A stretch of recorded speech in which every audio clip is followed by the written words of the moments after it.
If people go through a bad divorce, bad breakup, their hair falls out. Their skin doesn't look the same. Women who are pregnant start to get this glow. It's not just a look, it's an actual change in your skin biology. So the skin's an amazing organ that will tell you in real time, something's going on or something is not right, and no other organ can do that. This is the Pursuit of Wellness podcast, and I'm your host, Mari Llewellyn. Hi guys, welcome back to the Pursuit of Wellness podcast. Today I sit down with Dr. Teo Soleymani to dive into the complex world of skin health, aging, and cancer prevention. I am so happy we did an episode on this. I have melanoma in my family. It's something I'm aware of, but I really don't know how to avoid it or what I can do. And he was so knowledgeable. We unpack the misconceptions about skin cancer and the role of our skin in reflecting internal health, the surprising effects of diet and lifestyle on skin quality. He shares invaluable advice on sun exposure, the pros and cons of different sunscreens, and the impact of products like Melanotan and retinoids on skin health. We also explore how common issues like acne and premature aging can relate to factors like hormone mimickers and pore-clogging ingredients. Whether you're looking to protect your skin or decode your acne journey, this episode is packed with essential tips and insights on taking care of your skin for life. You guys are going to love this episode. It was mind-blowing to me, and now I feel like I have great tips moving forward with my skin health. So without further ado, let's hop into this episode with Dr. Teo. Dr. Teo, welcome to the show. Thanks for having me. You have a very impressive resume. Let's see if I can get this correct. You are a Stanford-trained, double board certified dermatologist and fellowship-trained skin cancer and facial reconstructive surgeon. Sounds better on paper than in real life, but yeah, thank you. No, this is very impressive, and I appreciate that. So excited to dive really deep on skin today. Yeah. I've done a few episodes on acne and aging, but I really, really want to discuss skin cancer. Totally. Sun exposure, sunscreen. I think all of us are aware that skin cancer is dangerous and something we should avoid. And I think people are more aware of it now than they used to be. But I still think there's a lot of misconceptions. And I think even I have misconceptions about it. So I really want to dive deep and learn. Totally.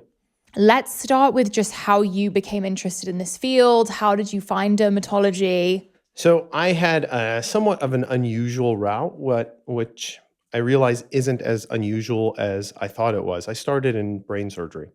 So my training was originally geared towards neurosurgery. And I think it was like I was 28 hours into the hospital and I realized I wanted to have a family more than I wanted to be in the hospital. And no knock to any neurosurgeon out there, but it just wasn't conducive to what I saw my life to be. So at the time, I decided to make a career change, and I picked a specialty that would be the furthest from being in the hospital, which became dermatology. And I was fortunate enough to go up to Stanford to do my training. But while I was there, I still got really interested. I always liked cancer biology. I always liked working with my hands. I felt like I was pretty good at surgery. So that kind of resonated and continued in my mindset as to what I wanted to be. But one thing I noticed going through med school is whenever I'd go to a family event or like a gathering, nobody ever came to me and said, hey, what does my liver look like? They would always point to can you take a look at this? And can you take a look at this? Or what do you think this growth is? I'm like, I have a lot of derm questions. Why don't I decide on dermatology? And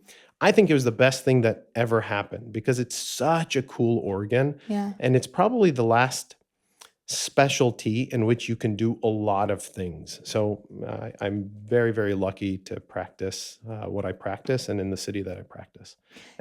Since you started to now, what have you noticed has changed with skin cancer research?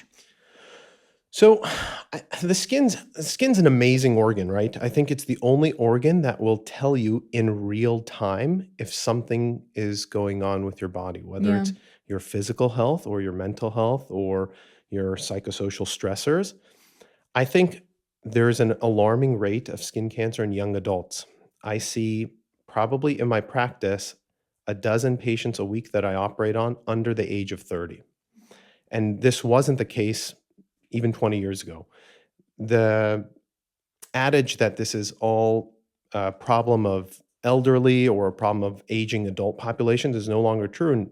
In our generation, People aren't tanning the way they were in the 70s, 80s, 90s. So there's something else we haven't pinpointed yet. And I think eventually there will be a big connection between environmental factors, diet, gut health, all of these things that will show itself in the coming years. We used to say it's a problem of people who laid out on the beach, which it still is to a certain extent, but it doesn't account for my patients who are 18, 19, 20, and in fact, my deadliest forms of skin cancer are usually in young adults in sun-protected areas. So that's an area we just don't understand very well, and there's a lot of research being done as to why that is.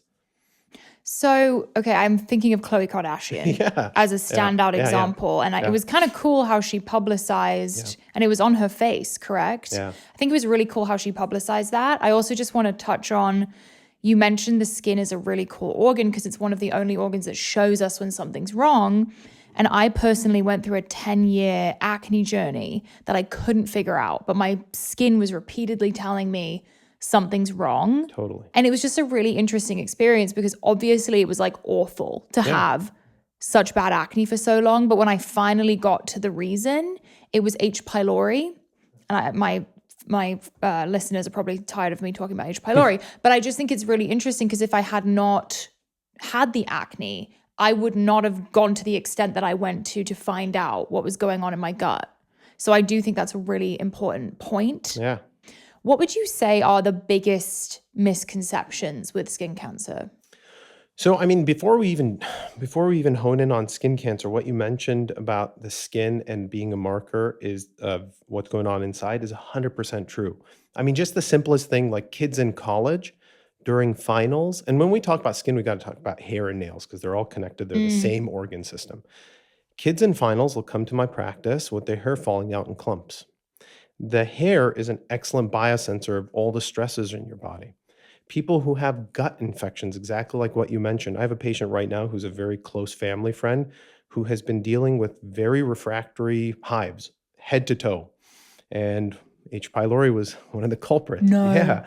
So there's a huge, huge connection between the gut microbiome, the gut immune system, and then the skin's response to it. So it's all about kind of immune homeostasis and well-being. If people go through a bad divorce, bad breakup, their hair falls out. Their skin doesn't look the same. Women who are pregnant start to get this glow. It's not just a look, it's an actual change in your skin biology. So the skin's an amazing organ that will tell you in real time, something's going on or something is not right, and no other organ can do that. In regards to skin cancer, I think there's a lot of misconceptions. One, it's not a problem of the elderly. In fact, most of my patients who die of melanoma, which is historically our deadliest form of skin cancer, are young adults. It's the second most common cause of death in women ages 25 to 35. That nobody ever talks about that. It's not just sun related. I get this misconception all the time. The majority of melanomas that I see in young adults are in sun protected areas. There's other causes, things like HPV, things like environmental triggers, like people who drink from well water. So why I bring this up is, unfortunately, in dermatology, there's a lot of fear mongering. And I don't want to say fear mongering, but there's a lot of there's this sense of making people feel guilty that they brought this upon themselves, or they did this. That one time you went to the beach, you didn't wear sunscreen, that's the cause. And it's not true. I enjoy the sun. I'm a skin cancer surgeon. I'm outside with my kids all the time.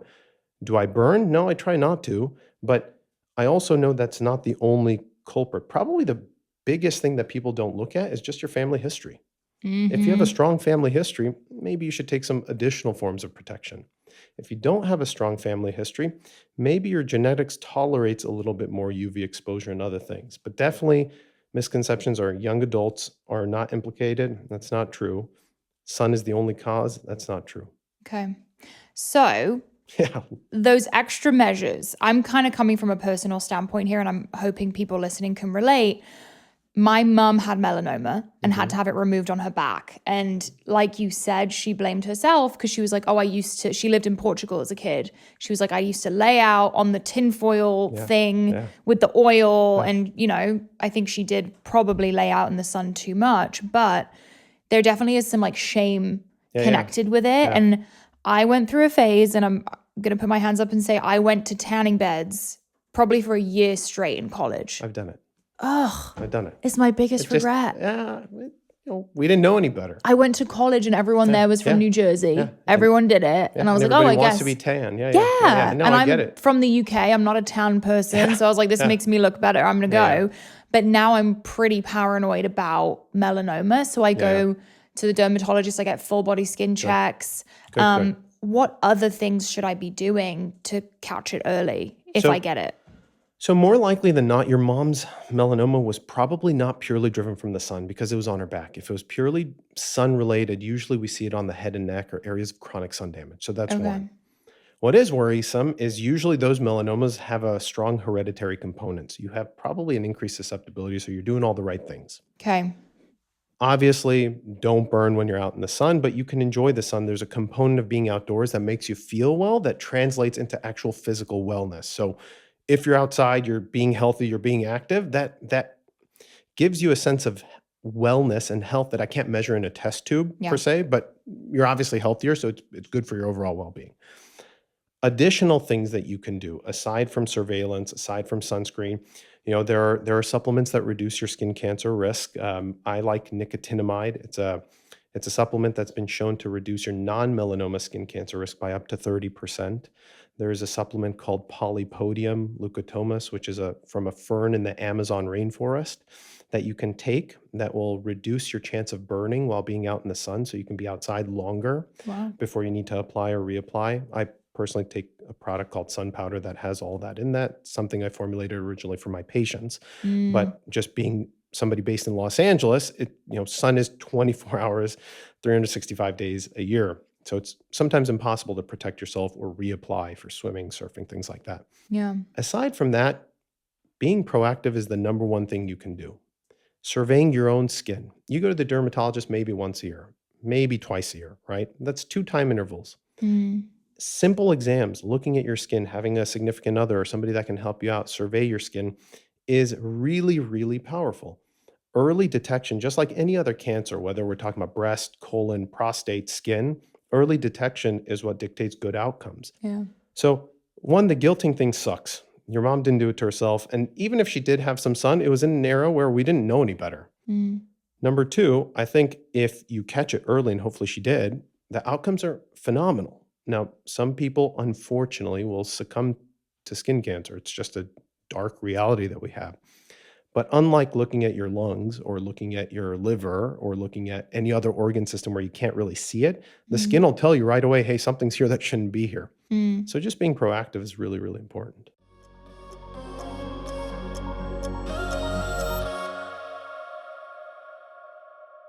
Greg and I are both very particular with the ingredients and foods we have in our house, and sometimes the items we're looking for are a little bit niche, and that's why we love Thrive Market. We've been using Thrive Market for years now. It's absolutely amazing. They have trusted ingredients. Over the last 75 years, over 10,000 chemicals have been introduced to our food supply, but at Thrive Market, they bring their members the highest quality brands and restrict more than 1,000 ingredients found at conventional grocery stores. Certified organic is always their first choice. They have so many options. I really like to shop through the different categories. So you could shop paleo, keto, vegan. They have snacks, they have kids food, whatever you guys need. Every single product is vetted by their expert team of product innovators and category managers. They are on a mission to make healthy and sustainable living easy and affordable for everyone. They seek out brands and products with ethical practices, including fair pay and treatment for workers, strict quality standards, and safe working conditions. Your membership even sponsors one for a family in need. Want to shop at a grocery store that actually cares for your health? Go to thrivemarket.com/pow for 30% off your first order plus a free $60 gift. That's THRIVE market.com/pow, POW. You guys know I always am very diligent with the products I use. Everyday products like makeup, skincare, toothpaste. Toothpaste is one I think a lot of people skip over, but most commercial toothpastes are filled with harsh chemicals, artificial flavors, and preservatives, not things you want to be putting in your mouth, let alone eating. And that is why Bite makes dry toothpaste tablets made with clean ingredients that are sulfate-free, palm oil-free, and glycerin-free. The bits are so convenient. You just pop it in your mouth, chew it up, and start brushing. It will turn into the paste you're used to, but with no plastic tube or messy paste. Plus, they come in refillable glass jars and send refills in compostable pouches, so it's better for our bodies and the earth. Byte is offering our listeners 20% off your first order. Go to trybyte.com/POW or use code POW at checkout to claim this deal. That's trybyte.com/POW.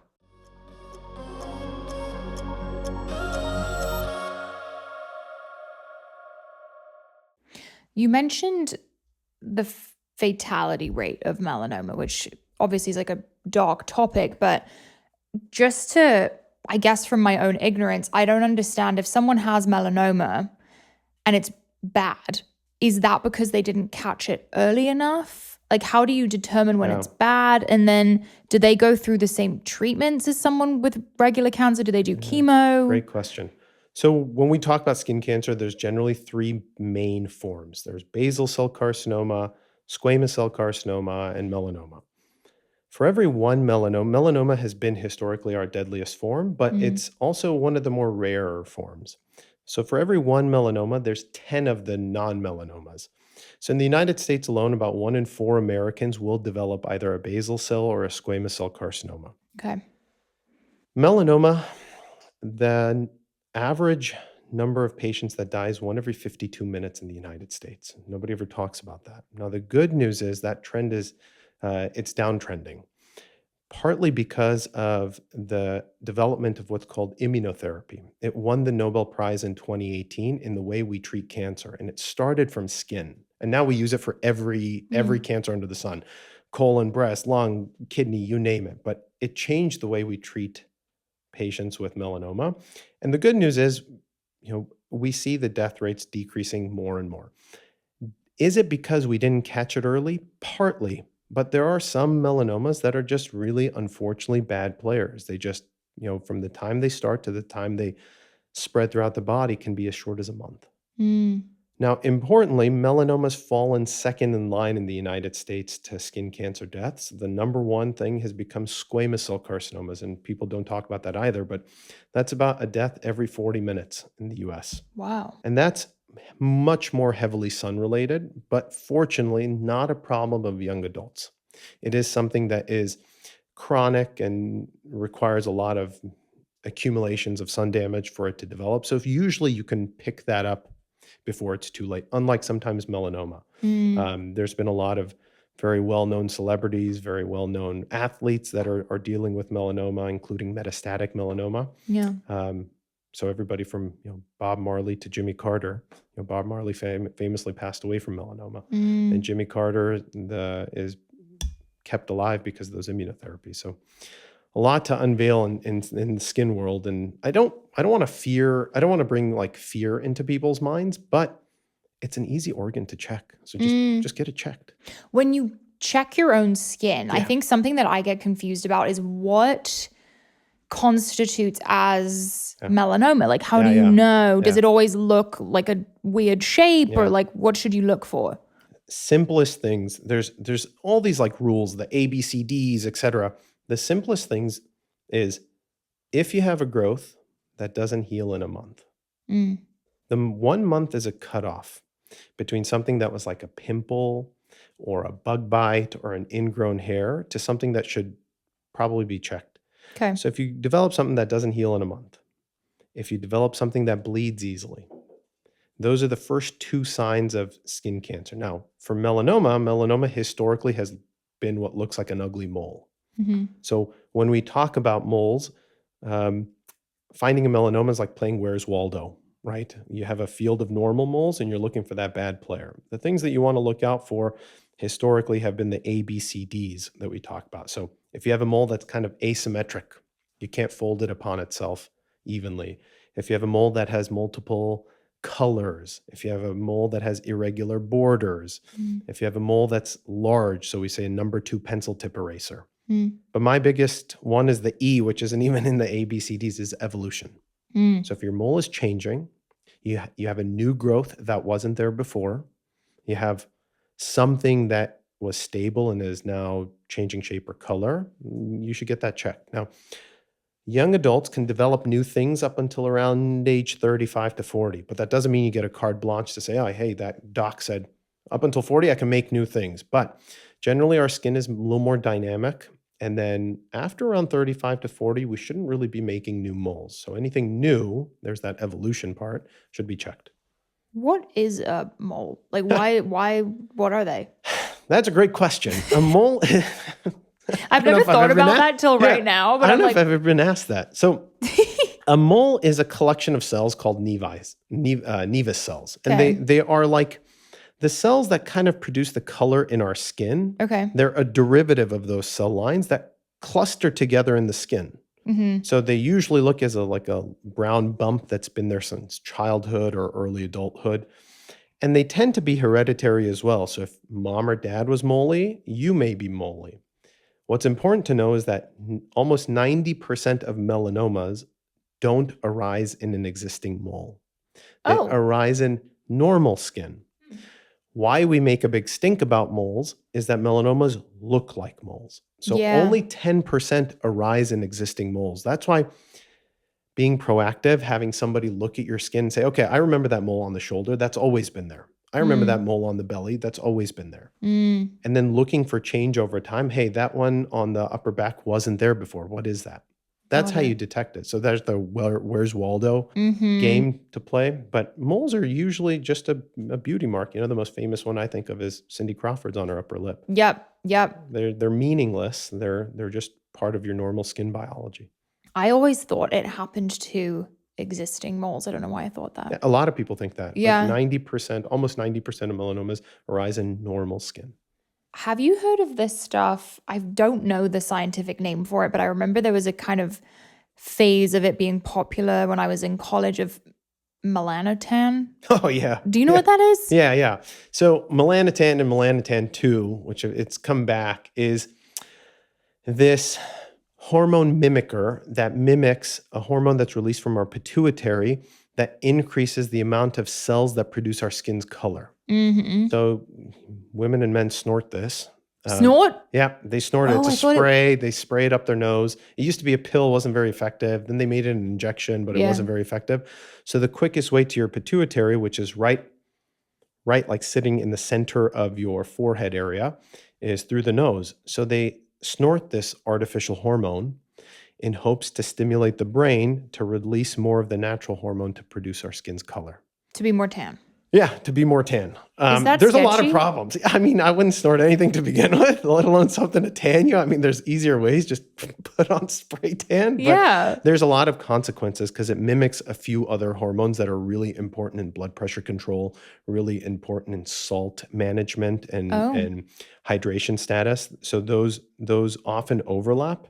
And we've seen a lot of consequences in young adults, especially in Australia and a little bit in Northern Europe countries, Northern European countries, where patients have had bad outcomes. Now, there's been a couple reported cases of melanoma developing from them.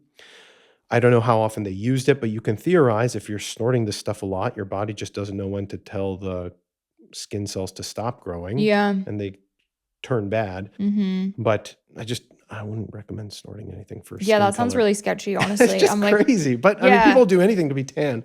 Listen, I can relate. Like I love to be tan, but I went through a major spray tan phase. Now I put self tanner on. Maybe it's not the best thing ever for my skin, but You know what's interesting? I see this a lot. Patients who are tan come to my office asking to get lighter. No. And patients who are from fair-skinned ethnicities, fair-skinned countries, always want to look tanner. We always want what we can't have. The grass is always greener. 100%. And the stuff we try to do is just crazy. I know. Yeah. My husband's like your color, like olive skin, beautiful Italian skin, and I'm like pale. So well, fair is in. Fair is in. You don't age. Like fair looks young forever. Really? Yeah, because I always say, like, look at a nice piece of leather, right? Yeah. As the leather ages, it starts to get wrinkly, starts to break down, and then you go to Palm Springs or any of the desert cities and you see what that skin ends up being. So fair is in.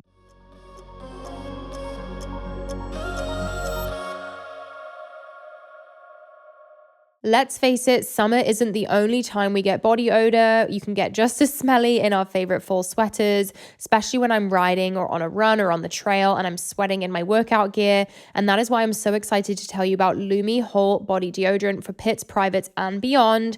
It was created by an OBGYN who discovered odor isn't just an underarm thing, it's an all over thing. She developed Lumi, a pH optimized deodorant that is clinically proven to control odor everywhere for up to 72 hours, so fall can be just as fresh. They now have new fall scents that are similar to the fall scents that we love and know, like pumpkin spice lattes, freshly picked apples, fresh coffee, cinnamon, etc. I love the fact that the deodorant is baking soda free and paraben free and pH balanced. They also have fresh, bright scents like clean tangerine, lavender sage, or toasted coconut, plus their new fall scents. As a special offer for listeners, new customers get 15% off all Lumi products with our exclusive code, and if you combine 15% off with the already discounted starter pack, that equals over 40% off with their starter pack. Use code POW, P-O-W, for 15% off your first purchase at lumideodorant.com. That's code POW, P-O-W, at LUMEDEODORANT.com.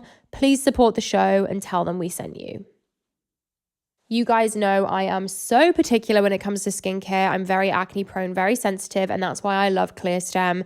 It is the first skincare line that combines all three categories: anti-acne, anti-aging, and clean, meaning free of hormone disruptors and pore-clogging fillers. Danielle and Kaylee are the founders and good friends of mine, and they have both had acne in the past as well, so they really get it. They know what ingredients should and shouldn't be in these products. Some of my favorite are the gentle cleanser, the lip balm, the body lotion. I also love the shampoo and conditioner because I feel like it's not triggering my skin and getting in my pores.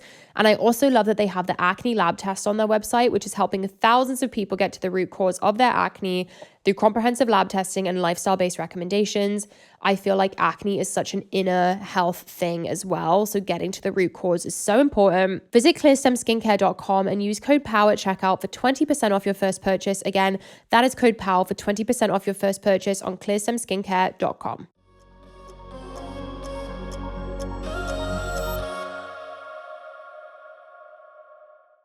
So sunscreen. Yeah.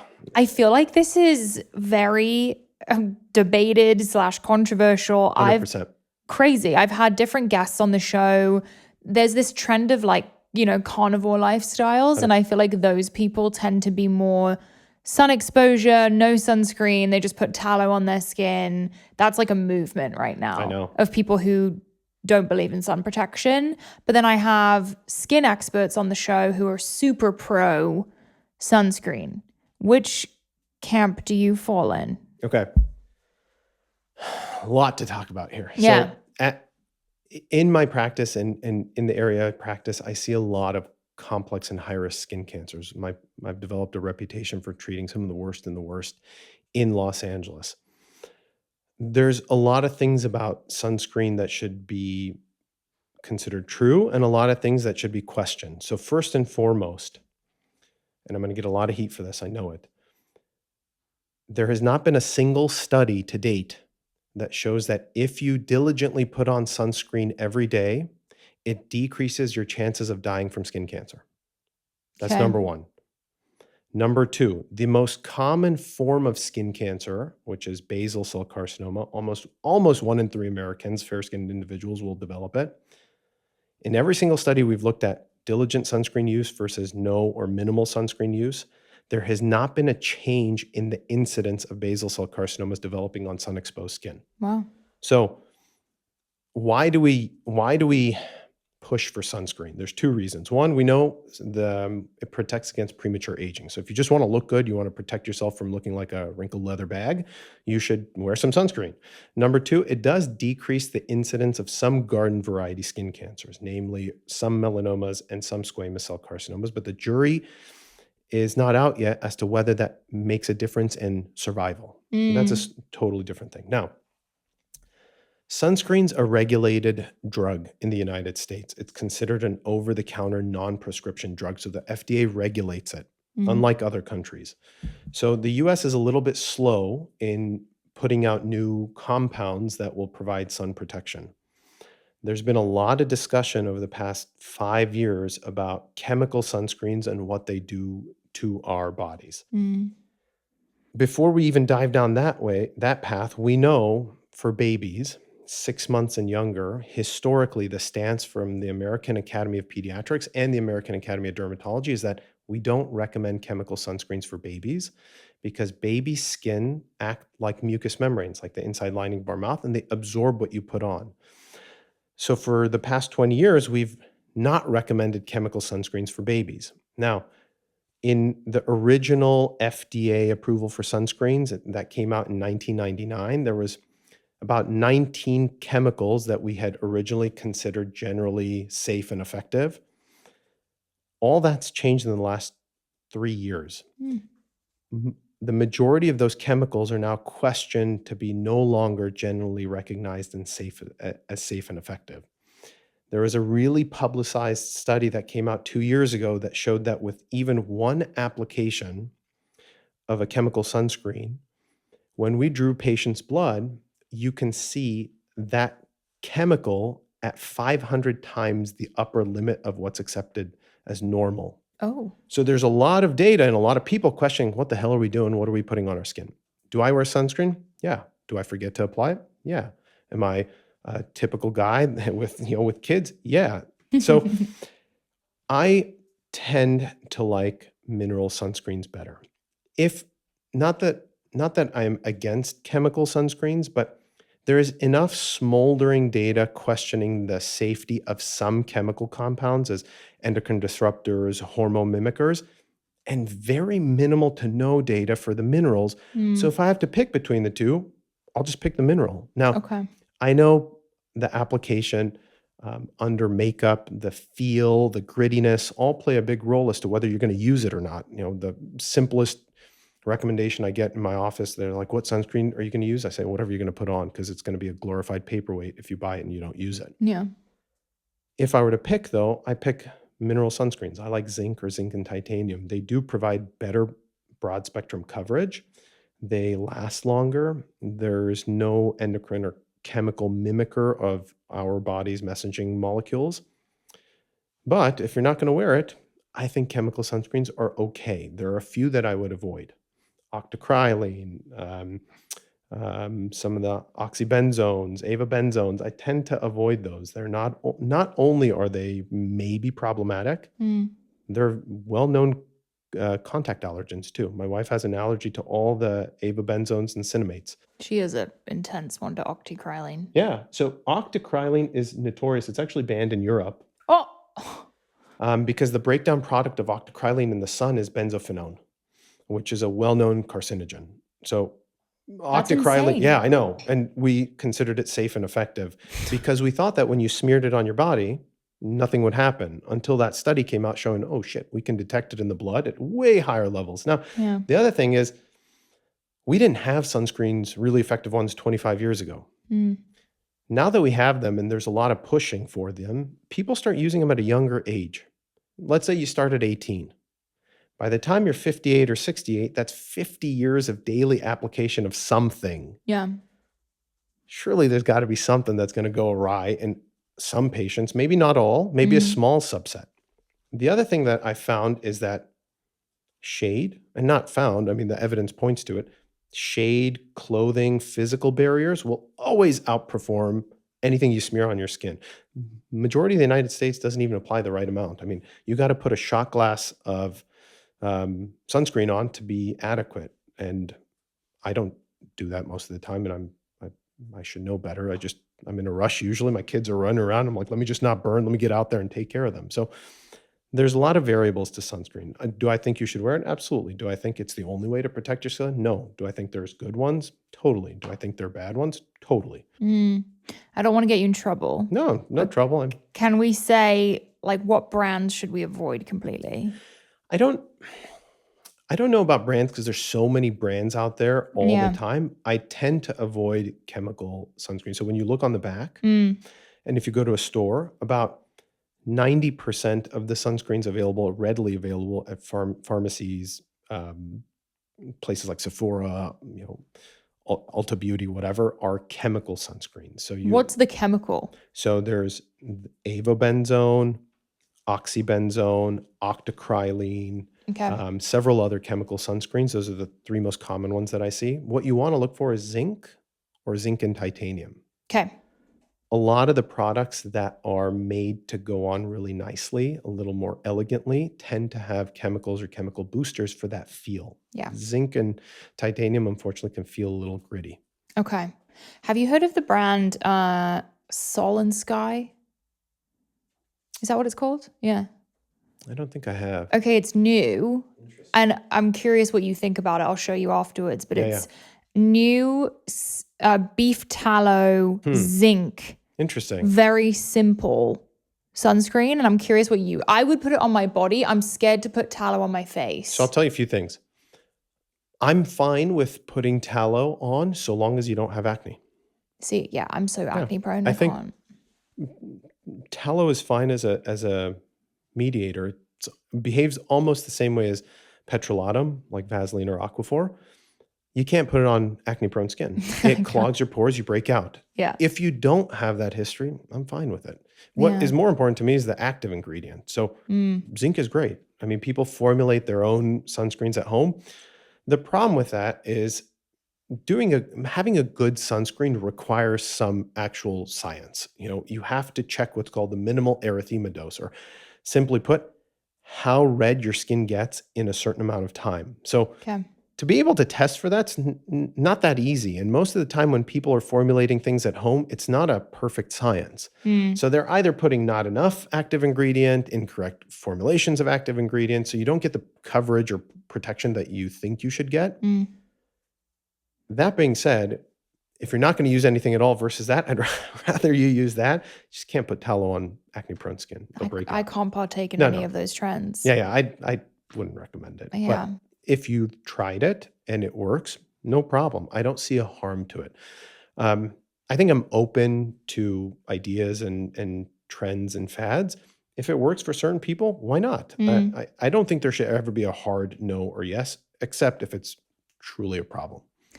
Women, I feel like I'm speaking for myself here, but I think my friends do this too. We use different sunscreen on our face than we do on our bodies. Yeah. Is that okay?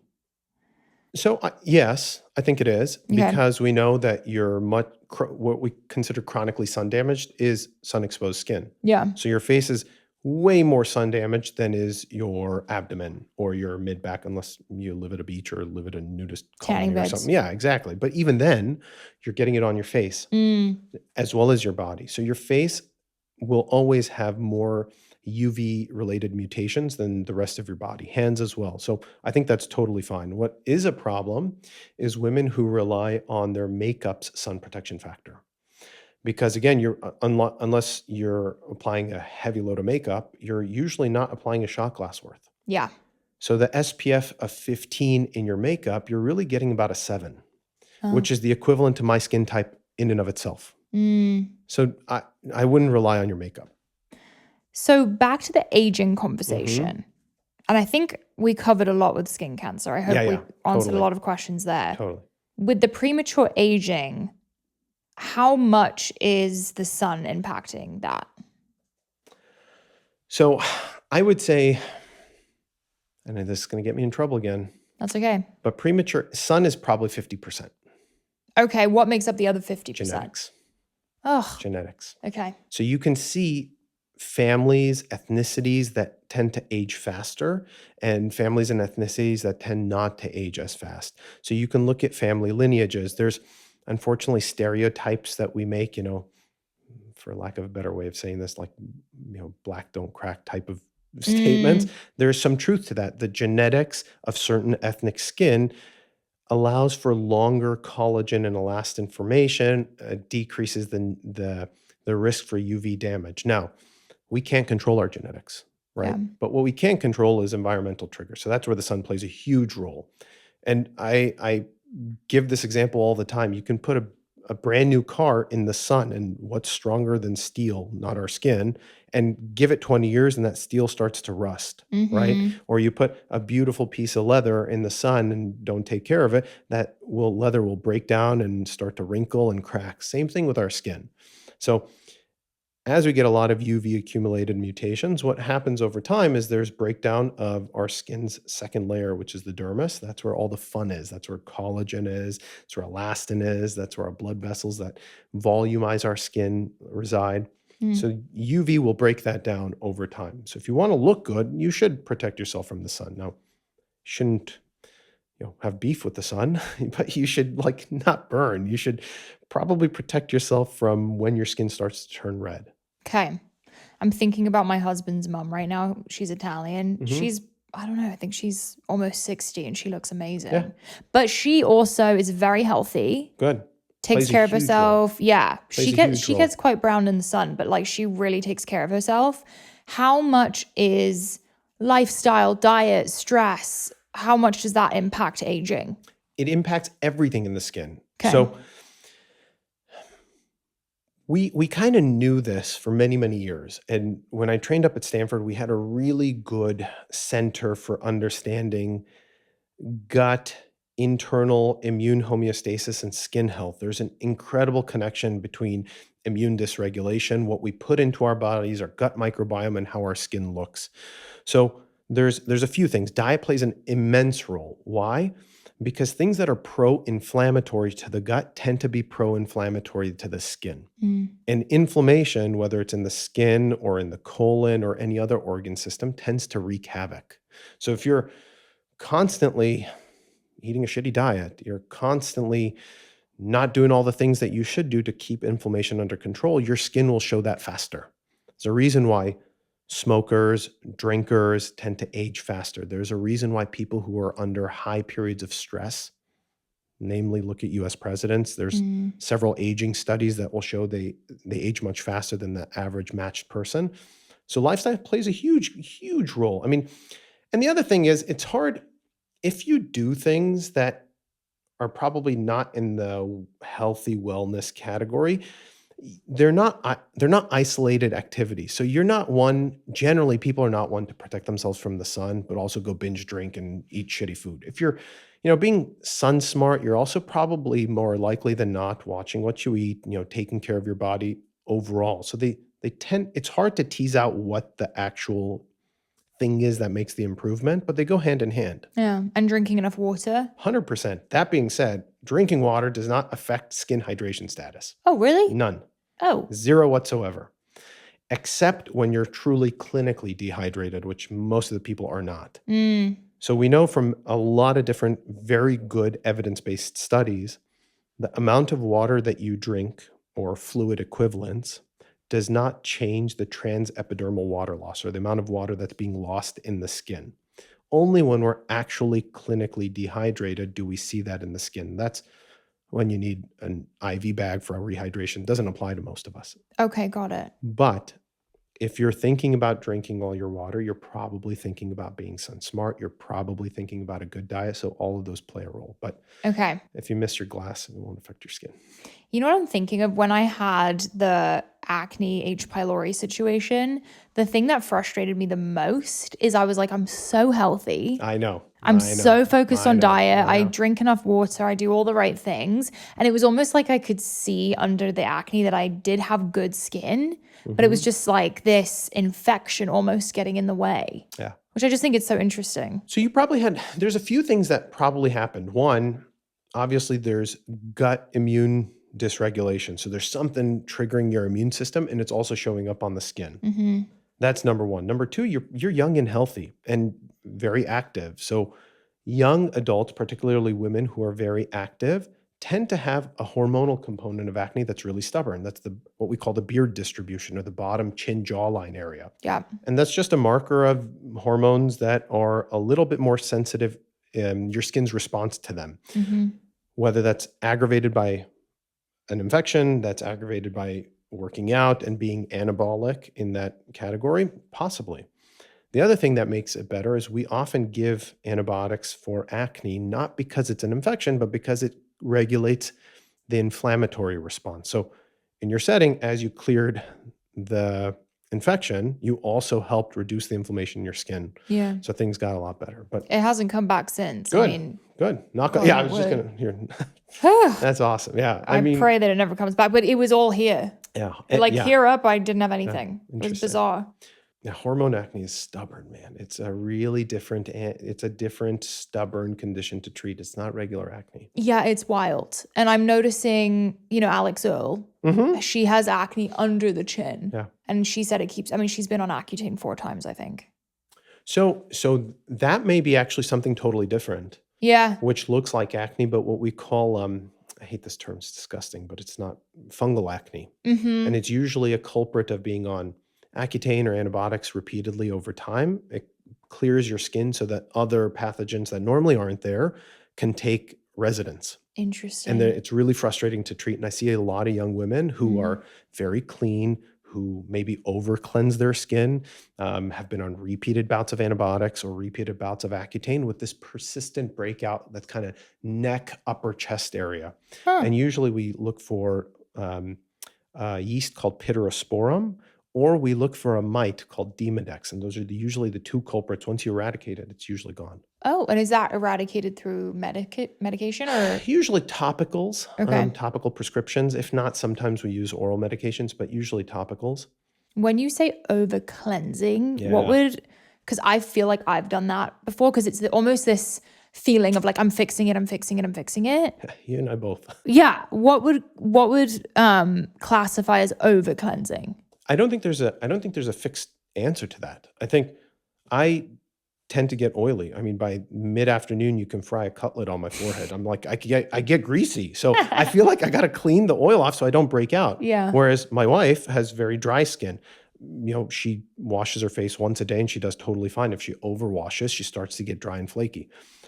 In the US and most Western countries, we tend to over cleanse, thinking that if we clean the bacteria and grime off, it'll reduce breakouts, inflammatory rashes, eczema, psoriasis, etc. But we now know that a lot of that's driven from the inside out. A lot of that's driven from the skin's immune response.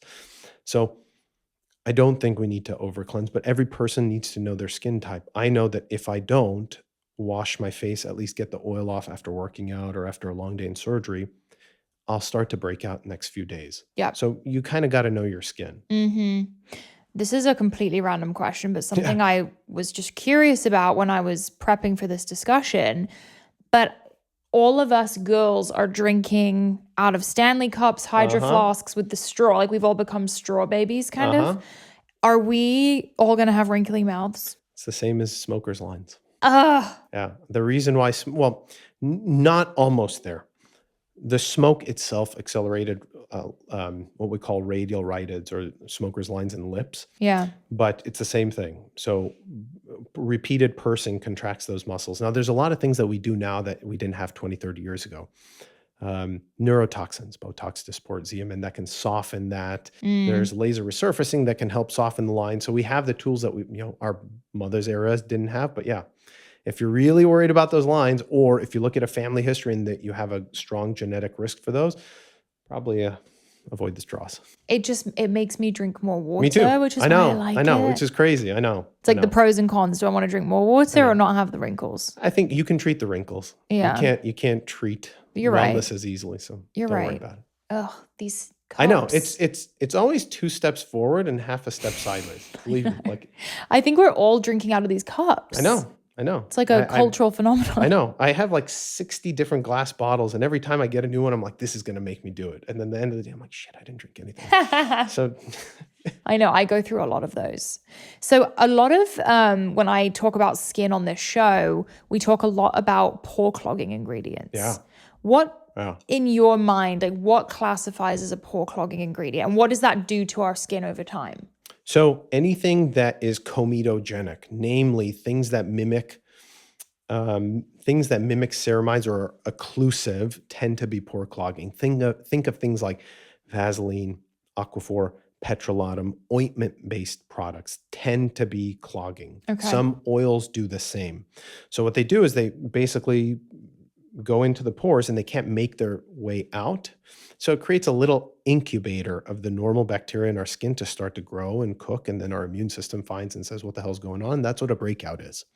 So the first thing you want to do, if you tend to have what we call comedonal acne, blackhead, whitehead acne, you want to avoid anything that's comedogenic. So whatever skincare product you're using, the first line you want to see if it's been tested to be non-comedogenic. And most good derm products are. Most, cost-effective over-the-counter stuff have been tested for that.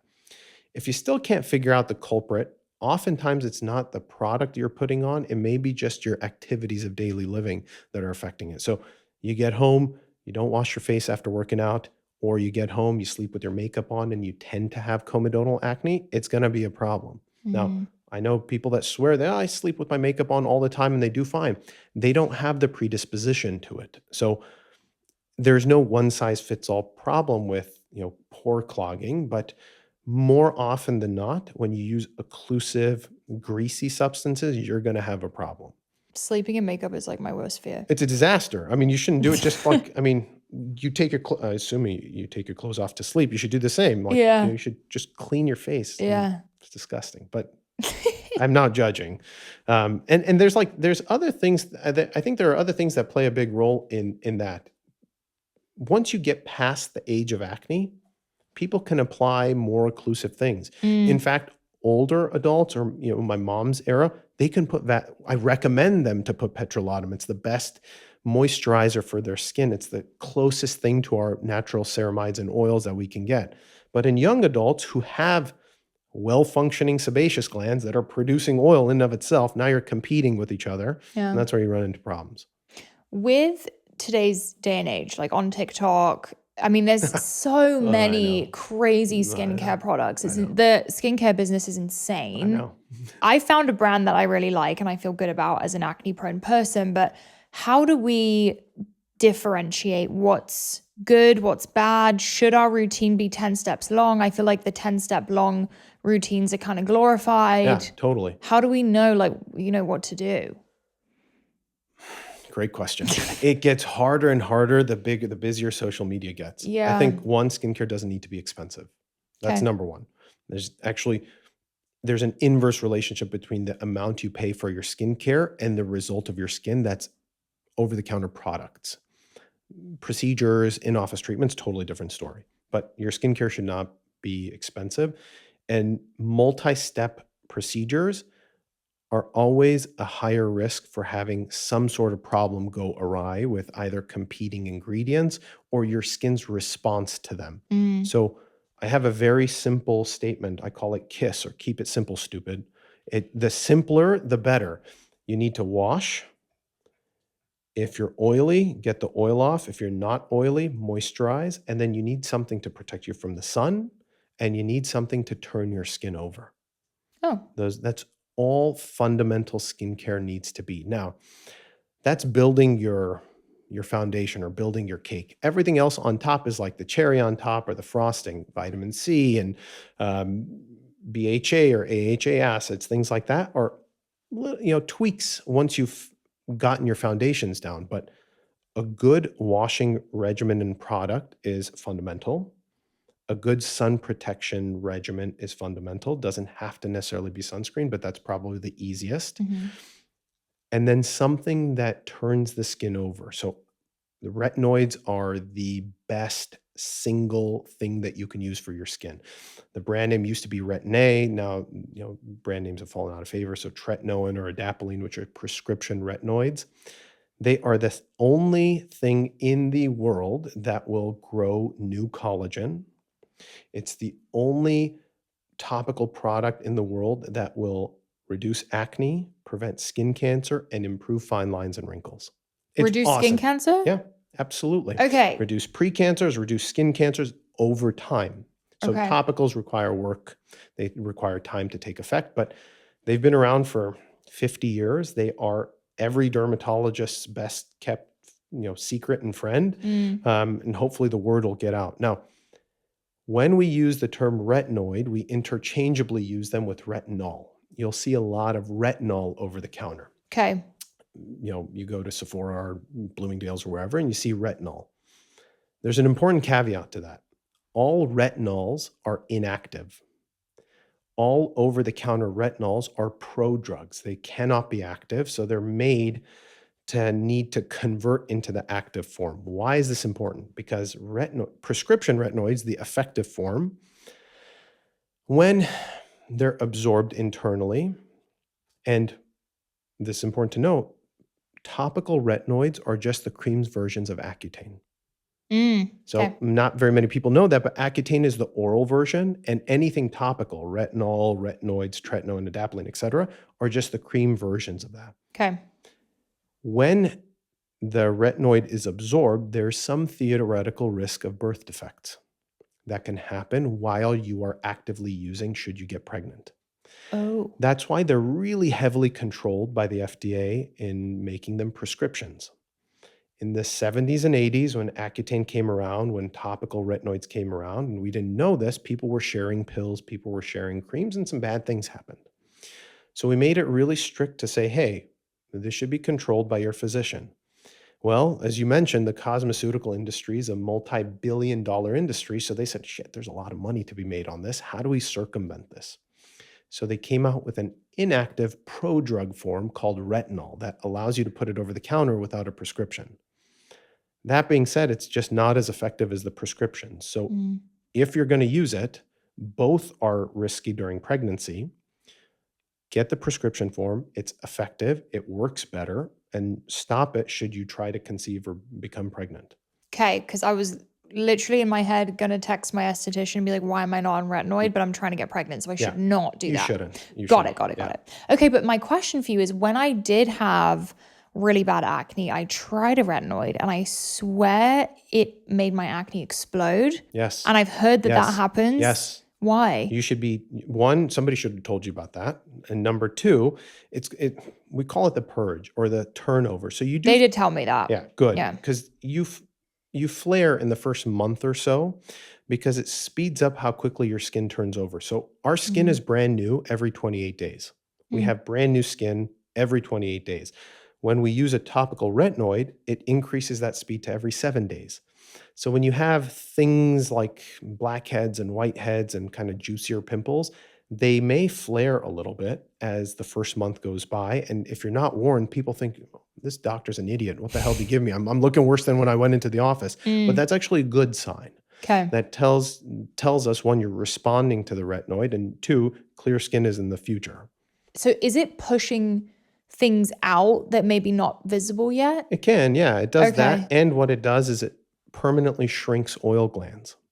Oh. That's why, even if you don't have acne and you have really, you have a heavy sheen or you're very oily, retinoids help reduce that. There's a popular trend in Los Angeles and New York and a lot of cities where celebrities are, is to actually microdose Accutane.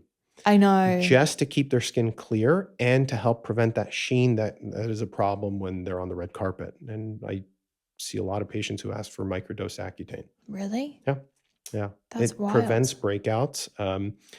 It's not the right way to do it, but it can be done effectively and safely. It's just a little off label, but yeah. With the rise in Ozempic usage, Yeah. are you seeing patients come in with like hair falling out or changes in their skin? Yeah. The Ozempic face. Yeah. we call it. Yeah. It's a problem. Ozempic, Wegovy. Yeah. So it's funny you say that. Not very many people know this, so I can feel the vulnerability come out. But similar to your story, in high school, I used to be very overweight.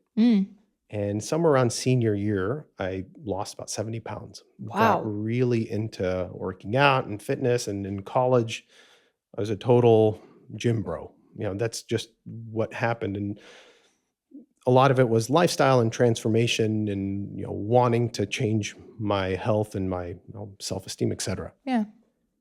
So during that time, I noticed my hair, I lost a lot of my hair. And my hair grew back different in a different pattern. I noticed a hollowing in my face. I noticed all the things that you notice with a rapid weight loss. Yeah. I'm seeing literally the same things I personally went through in all the patients that are on these GLP-1 agonists. And it's really a problem because the first place we tend to lose weight fastest after, especially around age 30, 35, is our face. And it's an evolutionary protective mechanism. We protect our girdle, assuming, we live in hunter-gatherer eras. Our body doesn't like to lose the weight around our pelvis because we don't know when we're going to eat again, but we lose it in our face.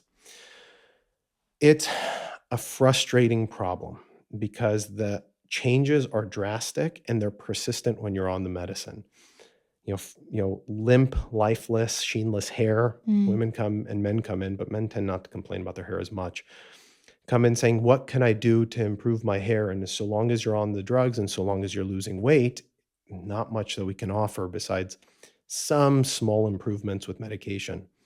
With face fat loss, it's become a plastic surgeon's dream because there's a lot of demand for procedures now to revolumize, redrape, resurface all the changes that occur, especially around the eyes, especially around the cheekbones. Even the color of skin is different.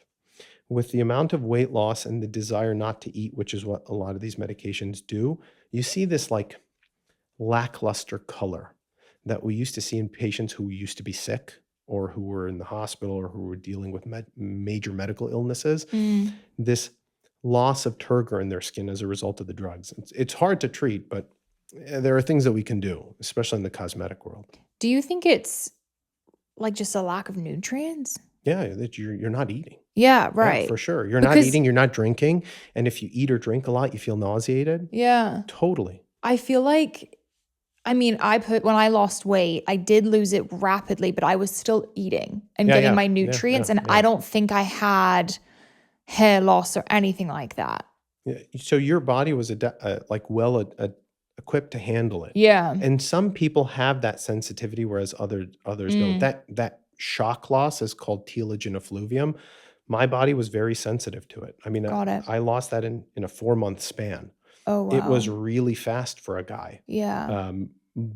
And as I ate again and gained some muscle and got big at the gym, things kind of returned, but they returned different. And we're seeing that with Ozempic and Wegovy patients. When they stabilize their weight and we see them get off the drug, things don't go back to what they were baseline. They're just inherently changed. Now, we don't know if that's just accelerated what their body was going to do in the future, or if there's something inherently different about the drug, but their skin, hair, nails permanently look different. Interesting. Yeah, it's crazy. I've also heard that it helps with people who have PCOS and certain like inflammatory issues. Does it help with acne? So it can, partly. If your acne is driven because you have PCOS, if your acne is driven because there is some sort of hormone dysregulation, or if your acne is driven by your dietary habits, which tend to go hand in hand, patients with PCOS tend to not tolerate sugars very well. They tend to be a little bit more insulin resistant. Yeah. Those patients' acne does get better, partly because they're not consuming a high glycemic index, and partly because it helps reduce their body weight, which decreases this insulin resistance. Yep. Usually we see that in the hormone distribution acne, not in the upper half. Yep. But totally. It improves so many things. I see a lot of women with this frustrating condition called hidradenitis, which is like acne of the sweat-producing regions, underarms, groin area. It's repeated boils. It's really frustrating. Patients tend to be a little bit more overweight who deal with this. And we haven't had great treatments, but as they get their sugars under control with these drugs, their skin disease gets better. Wow. We even see it with psoriasis and eczema. As they get their sugar under control, their psoriasis and eczema improves. Wow. So that's the cool part about these drugs, but the Ozempic face kind of sucks. Yeah, that's so interesting. I'm sure LA is just like, oh my God, it's full of it, right? I get asked to prescribe it every week, and I'm like, probably not the right person. Like, to I don't ask. do that. Yeah, and I probably I wouldn't condone it, but there's so many places that do it. And look, diet's a big problem in the United States. Yeah. Food quality is a big problem in the United States. Morbid obesity, we're like kind of laughed at by the rest of the world. I think the drugs are great. Are they being overused? Sure, a lot of drugs are being overused. Anything that'll give you a good outcome will be abused in the United States, whether it's Accutane, whether it's Ozempic, whether it's any of the stimulant drugs. There's so many things. We live in a culture that wants, if this is good, we want better. Yeah. It's just, unfortunately, the way of the game. Yeah. No, it's been very interesting to have people come on the show and just hear everyone's opinion on it. Totally. There are some side effects and long-term effects that are concerning, but at the same time, you're right. Like obesity is 100%. the number one issue in the US. If it's used well, I think they're awesome. The Mhm. long-term effects of you dying from a heart attack, stroke, complications from diabetes will far outweigh the rare risks from the drugs. Yeah. It's when young, healthy patients who really don't need the drug start to use it that the body's like, "Hey, what the hell? What are you doing this for? Yeah. We're okay. You could change this with lifestyle." Yeah. But we unfortunately are a pill popping culture in a country. Yep. It's easier to take an injection or a pill than it is to change your entire lifestyle. Mm-hmm. And that's No, like, so true. it's real. That's the hardest part, is the mental, strength or stamina to be able to tolerate it. And the people that don't have it, you see when they stop the drug, rebound right away. Yeah. It's like that with any weight loss journey. I know. Well, it's funny because I've talked about on here someone has asked me whether I would have taken it back yeah. in the day. And I'm so grateful I didn't Yeah. have the option, because I learned so much about, I wouldn't be here right now. 100%. And I'm sure you feel the same your senior year. 100%, Yeah. 100%. I think that transition, it just changes your thinking about things. And it's not just your weight, it's your approach to your health, your approach to career goals, your approach to not popping a pimple because you want to, but you shouldn't. Yeah. It's not like the single target. It's the change in your outlook. Totally. 100% agree. Yeah. Changed my whole identity. Yeah, same. Looking forward with skin cancer, dermatology, what are you hoping we discover? I think having trained in Silicon Valley, I think I love the idea of artificial intelligence incorporated in healthcare, in diagnostics, in therapeutics. I think that's where the future is. So the need or the accessibility to high quality care is closer than we think. Mm-hmm. I think I wish we could revert back a little bit from this split in opinions. And it's not just in dermatology, it's in everything in the United States. You're either in camp A or camp B. And it's blasphemy for a skin cancer surgeon to say you can enjoy the sun. I wish we could kind of revert back a little bit and realize like, hey, we can do all the fun things we want with some caution in certain characteristics. But I think in the future, if I never have to cut on a face again, that's what I specialize in, unfortunately, is operating on people's faces, I will be very happy. Yeah. A lot of people, talk to me when I first came out with the idea of sun powder. They're like, what are you doing? I'm like, listen, if I never have to operate on a young or old person's face, if I never have to remove a nose, an entire lip, an ear, I'm happy. My job here is done. So I think the future is preventative care. I think the future is AI integration, and you're realizing it's not all of it's not in our control. So enjoy it while you can. I think I'm going to start putting a scoop of sun powder in with my greens. I hope it works. I mean, it's amazing. I'm going to, because I'm fair skinned, and it's something I'm worried about because it's genetic for me. Totally. And I think when we look at these things, I think it takes some time when there is a challenge to the dogma. 30 years ago, sunscreen was like crazy. You wanted that copper tone color. It was healthy to have a glow. We shifted this way and saying the sun is horribly bad for us. And now we're shifting a little bit more saying, well, wait a second. I don't know if it's horribly bad for us because there's consequences of not being outside, not getting vitamin D, et cetera. Yeah. But anything that challenges the dogma it'll take some time. It's like there's a gray area to everything. Totally. You just figure out what works for you. Yeah. This is the question I ask every single guest. Yeah. What does wellness mean to you? It's the ability to be there for my family without having to worry that I will or not. I think a lot changed for me. One, becoming a husband, and two, becoming a father. That my perspectives used to be in wellness a lot more self-centered. Yeah. And now my wellness is, what can I do with my life so that I can take my worries away so I can spend time with my kids and family? And I think I don't know if I've ever thought about it like that until now, but wellness changes. It changes a lot. And your meaning 20 years ago to 10 years ago to 5 years ago is very different. Yeah. In college, wellness to me meant the most striations in my shoulder muscles and like the leanest weight and the lowest body fat percentage, Yeah. and then going through med school, it was every student goes through this, not dying from some rare disease because you read about it in a textbook. And then as you get a little bit older and you see like your priorities change, I think wellness is an ever shifting target, but now it's geared towards somebody else and not me. I think that's beautiful. And I so agree with you. Mine has changed so much since I first started. So really appreciate you coming Yeah, totally. on. Thank you for having me. Of course. Where can everyone find you online? So I practice in Los Angeles. I have a small social media presence. It's just my name, last name, MD, Teo Soleymani, MD. If anybody's interested in sun powder, we have a website, sunpowder.co. I think it's an awesome product and evidence-based. We did a lot of clinical trials on the product, but you guys can email me, any which way.